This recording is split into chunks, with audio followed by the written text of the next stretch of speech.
Binatikos ng Philippine Coast Guard ang pinakahuling insidente ng pananakot at pagtaboy ng mga barko ng China sa mga mangingisdang Pinoy sa Baho de Masinloc. Ang mga Pinoy na mangingisda sa may Baho de Masinloc halos buong araw ng linggo, inikot-ikutan, binuntutan at tinakot ng mga speedboat ng China Coast Guard. May pagkakataon pang dumikit at tila bang naninindak ang dambuhalang barko ng China Coast Guard sa gawang kahoy na motherboat ng mga Pilipinong mangingisda.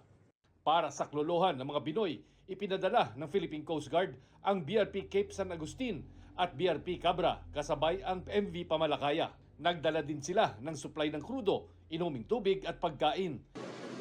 Kaninang umaga, nagpalipad din ng Cessna Caravan aircraft para tingnan ang lagay ng ikinasang misyon. Natigil bahagya ang panggigipit ng China Coast Guard at matiwasay na nakapag-refuel at resupply ang may 20 Filipino fishing boats. Pero habang naghahatid ng ayuda ang BFAR at PCG, may natanggap na kakaibang radio message ang mga Pilipino mula sa Chinese. Security, security, security. All vessels, all vessels, all vessels. China Coast Guard will conduct regular cleaning from local time 11 o'clock to 18 o'clock on March 23 in an area bounded by following points. Pinaalis ng mga Chinese sa mga mangingisda mula sa isang bahagi ng karagatan sa timog na bahagi ng Baho de Masinloc. This is not the first time that they declared a particular coordinates to threaten the Filipino fishermen. Noong mga nakaraang buwan, nag-declare sila as an exercise area na gagawin daw ng PLA Navy.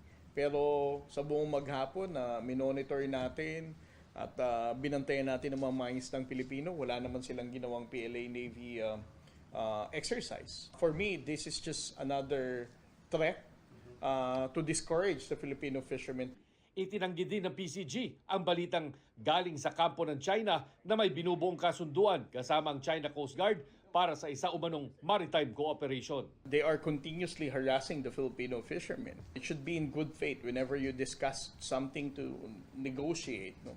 And this kind of activities are not really a clear demonstration of good faith for us to have a much more better engagement.